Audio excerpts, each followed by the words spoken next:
Oke, assalamualaikum warahmatullahi wabarakatuh. Kembali lagi di channel Sokran Ronggolawi.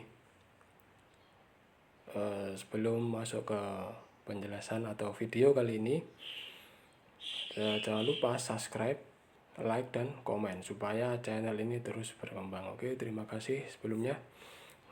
Langsung saja ke pembahasan ya. Dalam video kali ini saya masih berada atau masih menjelaskan tentang sistem pendinginan ya. Namun kali ini yang saya jelaskan mengenai gangguan-gangguan atau kerusakan-kerusakan pada sistem pendinginan atau troubleshooting ya, gangguan, gejala-gejala kerusakan, gangguan-gangguan pada mesin atau troubleshooting. Oke. Mungkin perbaikan-perbaikan sistem pendinginan sudah saya jelaskan di video sebelumnya ya, bisa dicek di sana. Di video sebelumnya di sana ada langkah-langkah perbaikan atau pemeriksaan sistem pendinginan. Kali ini saya akan menjelaskan tentang kendala-kendala atau trouble-trouble pada sistem pendinginan. Biasanya trouble yang terjadi atau gangguan-gangguan kerusakan apa saja yang sering terjadi pada kendaraan atau pada mobil. Oke, lanjut.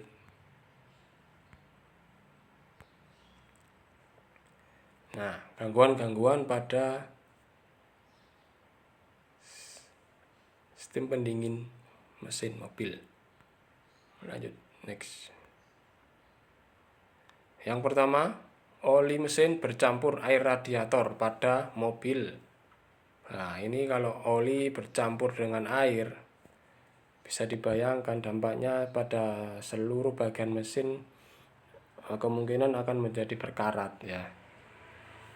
Kemudian yang kedua, air radiator mobil selalu berkurang. Ya, ini juga sangat bahaya sekali. Ya, sangat berbahaya sekali. Karena apa? Karena kalau air radiatornya sampai habis di jalan, kita tidak tahu air radiatornya habis. Maka yang terjadi akan terjadi overheat ya. Kalau sudah overheat, komponen yang rusak banyak ya. Temperatur mobil naik atau overheat, ini macam-macam penyebabnya ya. Kalau temperatur mobil naik itu penyebabnya banyak. Kemudian dampak atau akibat temperatur mobil naik. Kita bahas yang pertama, oli mesin bercampur air radiator pada mobil. Indikatornya itu maksudnya bisa dilihat dari air pendingin atau oli mesin berwarna coklat keputihan. Jadi seperti kopi susu itu ya guys. Ada warna ya seperti kopi susu lah, ada putih-putihnya, coklat, hitam ya. Sudah intinya seperti kopi susu warnanya, coklat keputih-putihan. Penyebabnya adalah satu, overheat. Jadi mesinnya overheat. Jadi bagian kepala silindernya itu biasanya sudah mulet ya. Mulet artinya tidak sejajar ya. Permukaannya tidak rata. Permukaan bagian bawah head cylinder itu sudah tidak rata atau mulet. Kemudian yang kedua, gasket silinder kop rusak. Nah, gasketnya sudah mulai rusak atau robek atau terpotong dan sebagainya, sehingga cairan pendinginnya bisa keluar atau cairan olinya bisa keluar, jadi bercampur. Silinder kopnya bengkok. Nah, ini yang saya jelaskan tadi ya, silinder kop bengkok. Pendingin oli bocor ya, jadi ada yang bocor.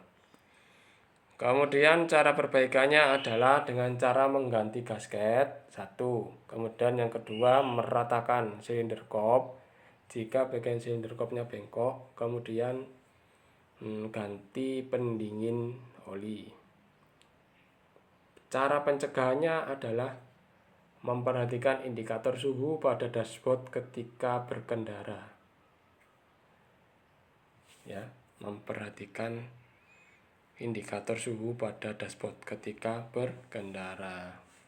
Jadi atau sering mengecek oli ya, mengecek oli dengan dengan tuas ya. Tuasnya itu terlihat, mengecek kondisi olinya, warnanya ya, terutama ya, warnanya berubah warna atau tidak, warnanya menjadi coklat keputihan atau tidak ya. Oli itu kan warnanya standarnya ya hitam ya, macam-macam ya, ada yang hitam, ada yang macam-macam, tergantung mereknya. Lanjut. Kemudian air radiator mobil selalu berkurang.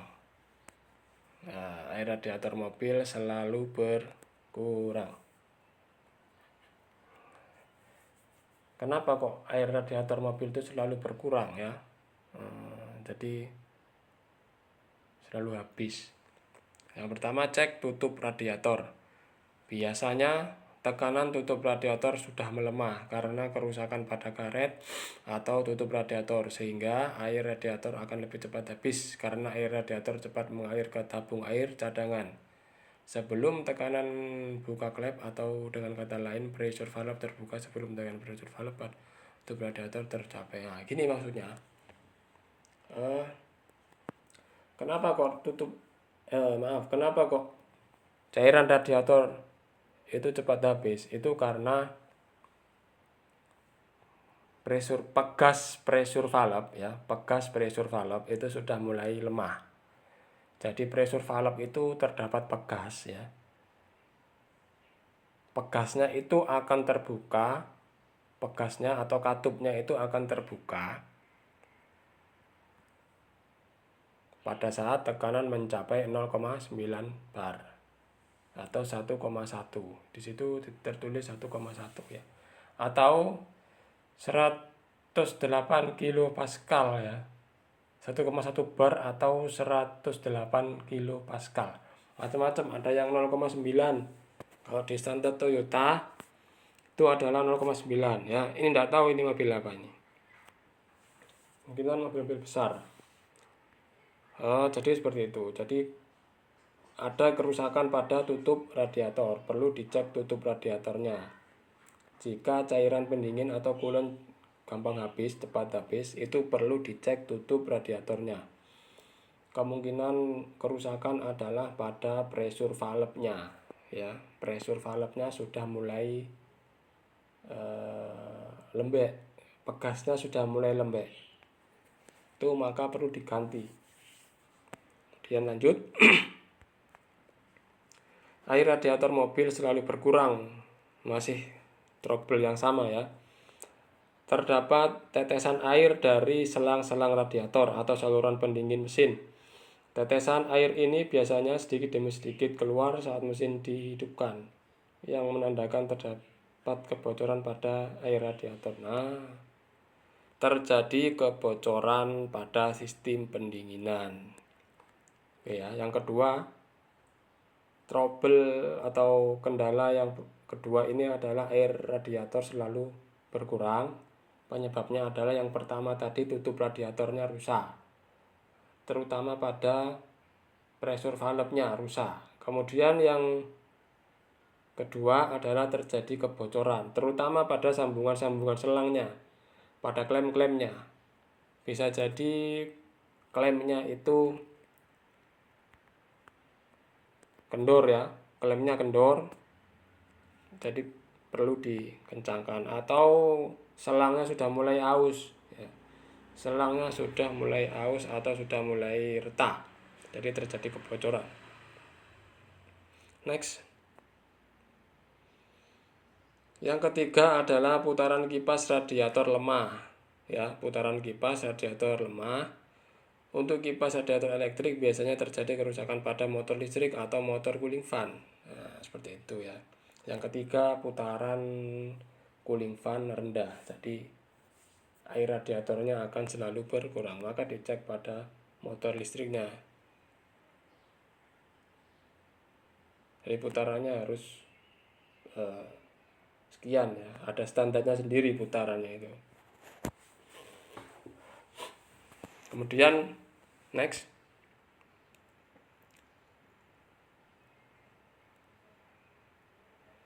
Di antara penyebab putaran kipas radiator yang lemah antara lain, ya ini. Lemahnya putaran kipas radiator yang elektronik. Jadi kipas radiator atau cooling fan itu ada yang elektronik, ada yang mekanik ya, ada yang menggunakan fluida. Nah, ada 3 macam, ada yang mekanik, yang menggunakan fluida, ada yang elektronik. Nah, ini yang elektronik itu kenapa kok penyebab melemahnya putaran kipas radiator ya, terutama yang elektronik. Yang pertama adalah karbon brush sudah mau habis. Nah, jadi ada karbonnya, brustelnya sudah mau habis. Kemudian gulungan kawat email pada motor mulai terlihat hangus, terjadi itu hangus ya, gulungannya mulai terbakar. Magnet pada motor cooling fan lepas atau bergeser. Magnetnya mulai lepas atau bergeser. Jika motor kipas radiator menggunakan relay tambahan, biasanya sekun di kaki relay kurang baik sambungannya. Sambungan-sambungan pada relay atau sambungan-sambungan pada soket-soket kelistrikan. Oke, next. Kemudian penyebab air radiator mobil selalu berkurang yang keempat adalah terjadinya kebocoran pada kompresi mesin. Ya. Biasanya hal ini bisa dilihat saat tutup radiator dibuka sambil mesin hidup terdapat gelembung yang tidak mau berhenti, dan saat mesin digas, air radiator terlihat menyembur keras keluar. Nah, berarti itu ya. Ciri-cirinya, jika kompresi kendaraan bocor ya, pada saat tutup radiator dibuka sambil mesin dihidupkan terjadi gelembung-gelembung.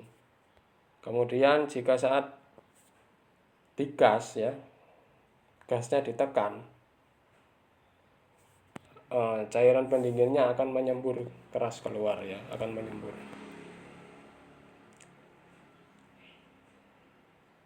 Kemudian yang kedua, kebocoran pada gasket kop mesin ya, tidak terlihat secara fisik. Jadi penyebab air radiator selalu berkurang itu ada pertama tadi ya, yang pertama bisa ulang. Nah, yang pertama karena tutup radiator ya, karena pressure valve-nya sudah mulai melemah. Kemudian terjadi kebocoran. Kemudian melemahnya kipas radiator. Yang keempat terjadi kebocoran kompresi pada mesin ya, terjadi kebocoran kompresi pada mesin. Cirinya apa jika terjadi kebocoran pada kompresi mesin? Yang pertama, ketika tutup radiator dibuka, maka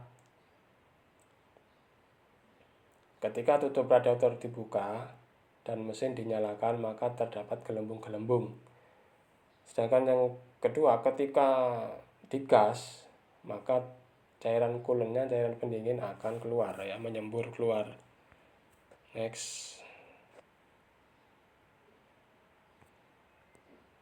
Kemudian yang berikutnya, kebocoran pada kop mesin, tidak terlihat secara fisik. Coolant atau air radiator tidak bersirkulasi.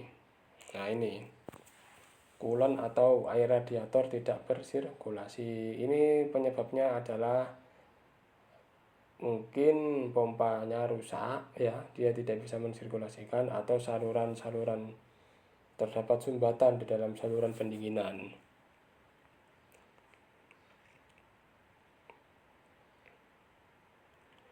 Kemudian termostat bengkok menjadi penyebab air radiator selalu berkurang banyak setiap hari.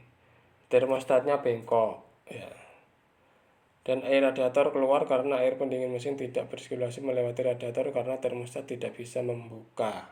Nah, termostat tidak bisa terbuka sehingga air hanya bersirkulasi di dalam mesin. Dia tidak masuk ke radiator untuk didinginkan. Karena dia hanya bersirkulasi di dalam mesin, maka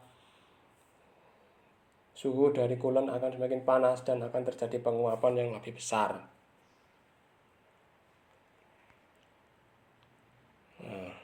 Kemudian trouble yang berikutnya adalah temperatur mobil naik. Berikut adalah beberapa hal yang menyebabkan terjadi temperatur mobil naik. Yang pertama adalah kipas radiator tidak berputar. Kemudian terjadi masalah kerusakan pada tutup radiator. Air radiator tidak bersirkulasi.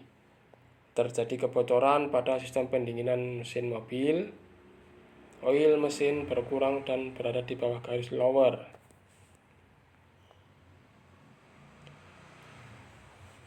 Dampak atau akibat temperatur mobil naik. Yang pertama adalah dampaknya jika mesin mengalami overheat. Suhunya terlalu tinggi karena terjadi kerusakan pada sistem pendinginan. Yang pertama adalah kerusakan pada mesin. Bisa jadi kop silinder bengkok. Yang pertama, kemudian piston macet, bantalan-bantalan mesin cacat, silinder mesin cacat. Hal ini akan terjadi jika mesin yang sedang overheat dipaksa untuk jalan tanpa memperhatikan indikator temperatur naik lebih dari setengah atau 3/4. Jadi di dalam indikator itu maksimal suhu mesin adalah setengah ya. Jadi di tengah-tengah maksimal. Jangan sampai melebihi setengah ya. Melebihi setengah atau 3/4 itu sudah terjadi kerusakan pada sistem pendinginan. Sudah menunjukkan indikator terjadi overheat. Kemudian yang kedua, untuk kendaraan yang sudah berumur biasanya akan berpengaruh terhadap AC mobil. AC mobil akan kehabisan freon akibat panas dan tekanan yang terlalu tinggi dalam sistem AC. Jika saat terjadi temperatur panas mesin naik sedangkan AC mobil juga dinyalakan. Untuk mobil yang tahunnya sudah lama atau berumur, dia bisa berdampak pada AC ya. Freonnya akan cepat habis. Nah, ini adalah pemeriksaan sistem pendinginan. Di video sebelumnya sudah saya jelaskan. Untuk pemeriksaan sistem pendinginan bisa dilihat atau diamati, dipahami di video sebelumnya ya. Oke, sampai di sini penjelasan saya mengenai gangguan atau kerusakan pada sistem pendinginan. Kurang lebihnya bisa kalian komentari ya pada kolom komentar, atau bagi yang kurang paham bisa ditanyakan langsung dalam kolom komentar atau bisa langsung japri ke saya. Oke, saya akhiri. Wassalamualaikum warahmatullahi wabarakatuh.